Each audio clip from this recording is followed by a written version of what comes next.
Welcome to Medicine with a Fork, a podcast from the educational nonprofit Gaples Institute. I'm Jeanette Brooks, the Director of E-Learning Experience, and with me today is Dr. Stephen DeVries. He's our Executive Director, and he's also a preventive cardiologist. Welcome, Steve. Thanks, Jeanette. Great to be with you. Yeah, good to be with you too.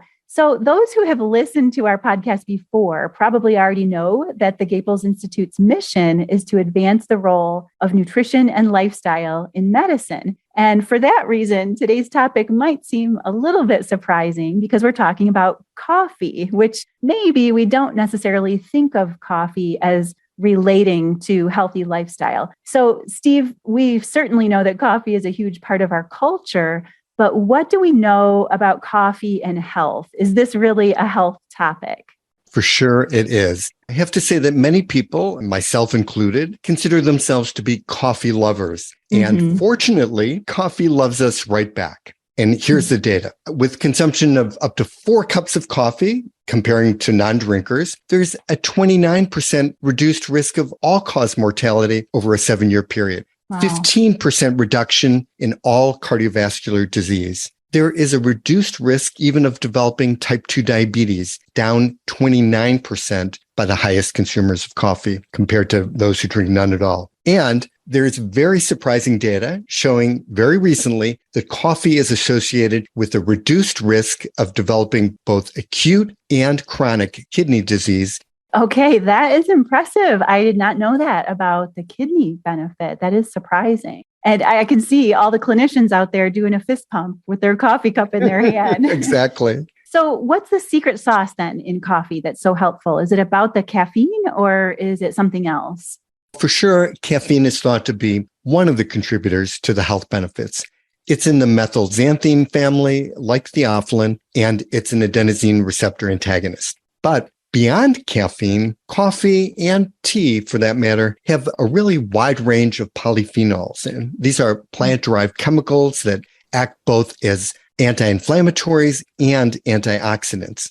Perhaps the best of all studied in coffee is chlorogenic acid. It's a potent anti-inflammatory and antioxidant, also found in peaches and eggplants. Oh, interesting. So we're putting coffee right up there with peaches and eggplants. That's starting to feel pretty healthy. It's sounding better all the time, right? Yeah, this is some good news. So about the caffeine, though, could you tell us a little bit about how the body handles caffeine? Well, caffeine is very rapidly absorbed after drinking, typically in about 45 minutes. Metabolism is primarily in the liver with the cytochrome P450 system, and about 90% of it takes place by CYP1A2. Now, what's really interesting is that there are polymorphisms of CYP1A2 that account for the wide variation that everyone knows is present in the metabolism of caffeine by different individuals. And the reason you know that is that when you go out for dinner, sometimes with people, there are some people who can order caffeinated coffee in the evening and still sleep well,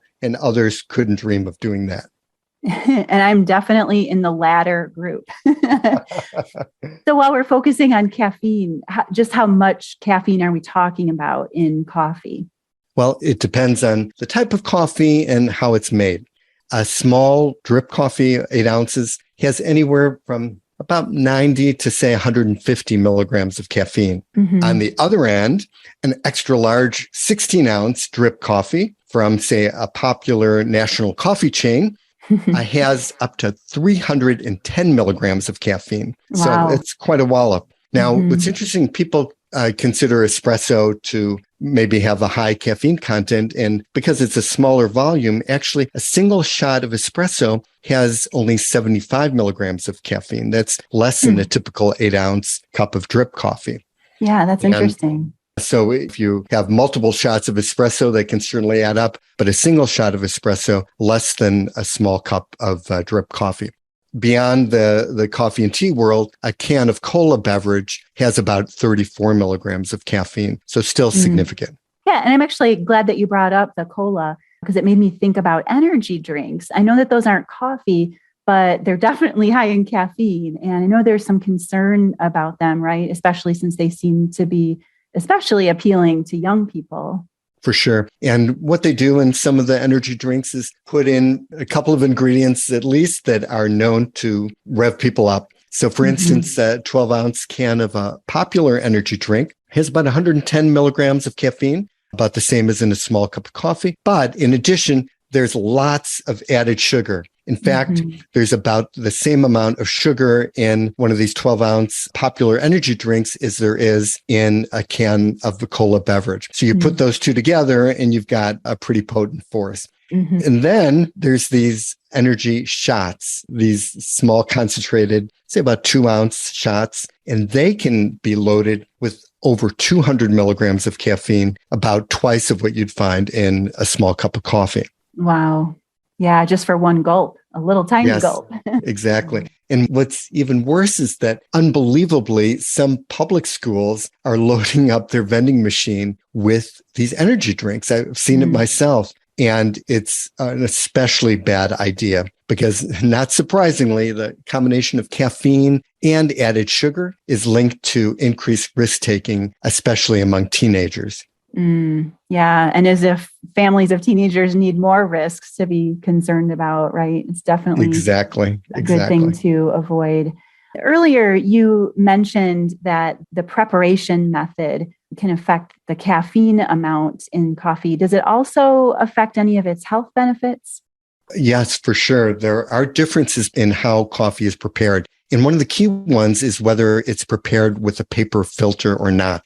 So the standard drip coffee where you use a paper filter, that is good to go. But the unfiltered coffee, such as that you might make with a French press or Turkish style coffee, or even espresso, although it's typically served in much smaller amounts, these unfiltered coffees are associated with a small but still significant increase in blood levels of LDL cholesterol. And the reason is that the filtering of coffee removes a lot of a particular chemical called caffeinated. And this caffeinated is a compound that's naturally found in coffee that raises blood cholesterol, but fortunately is removed largely by paper filters. So it sounds like, if given the choice, that a filtered coffee is better than, say, a French press coffee. I'd say for most of your consumption, yes, that would definitely be true. Okay. And Steve, you mentioned also that both coffee and tea have these helpful polyphenols. How is the caffeine content in tea? It's less than coffee, right? Yes, for sure. For instance, a small black tea, 8 ounces, has about 40 milligrams of caffeine, and green tea even less, say the same size, about 30 milligrams. And herbal teas like ginger and chamomile typically have no caffeine at all. Okay, so tea might be a good alternative for people that are a little bit sensitive. But even for people who tolerate caffeine well, we know that it's possible to have too much of a good thing, right? How much caffeine is too much? Well, the FDA cites 400 milligrams as the daily maximum for caffeine. But of course, we need to acknowledge that many people are especially sensitive to caffeine. And for any given person, much lower intakes than 400 milligrams may be needed to avoid some of the adverse effects, which can be nervousness and anxiety, and of course, difficulty sleeping. Right, right. And are there some patients who, even beyond just this idea of sleep or the jitters, are there some people who really need to be medically concerned about their caffeine intake? Yes, pregnant women should be concerned about their caffeine intake. The American College of Obstetricians and Gynecologists recommends limiting caffeine intake to less than 200 milligrams a day, and that translates to between 1 and 2 small cups of caffeinated coffee per day. But after saying that, it's also important to acknowledge that there is some more recent data that has come forward that suggests that perhaps even this amount, 200 milligrams, may be associated with an increased risk of an adverse outcome in pregnancy. So, of course, the very safest strategy would be to switch completely to decaf during pregnancy. But absolutely, it's a topic that should be discussed with one's individual obstetrician. And if you do switch to decaf, obviously the caffeine mostly goes away when you drink decaf, but are the health benefits still there? Does decaf still give us some of those benefits that you spoke of earlier? Yes, there are definite benefits even for drinking decaf. The data is pretty clear on that. And it really supports the idea that it's not only the caffeine responsible for the health benefits, but it's this wide range of polyphenols. And fortunately, the polyphenols in decaf are present almost as concentrated as in fully caffeinated coffee. So that's the good news. Decaf is still on target for good health benefits. Okay, good to know. Yeah. And if somebody switches instead to tea to avoid or reduce their caffeine, what do we know about the health benefits of tea? Well, tea lovers are also in good shape because there are a host of health benefits also associated with tea, including reduced risk of cardiovascular events and a reduction in cardiovascular disease mortality. The reason is thought to be the very high level of a special class of polyphenols found in tea called flavonoids. And in particular, there's flavonoids called epicatechin and catechin. These are especially powerful anti-inflammatory and antioxidant agents. Now, before we wrap up today, I have to ask, what is your take on all of these fancy coffee shop drinks that we see everywhere, the mochas and the pumpkin spice lattes and stuff like that? Maybe the word is, if the drink is described by more than 5 words, probably not a good idea. But actually, a lot of these coffee shop creations are just loaded with extra sugar. In fact, a 16-ounce drink of many of these that you were referring to can top out at over 400 calories. For sure, the best plan is to stick to plain, unadulterated coffee with as little as possible as anything added, but especially without a lot of added sugar. Yeah, that sounds like really good advice. Steve, thank you so much for brewing up some coffee knowledge for us this morning. We really appreciate it.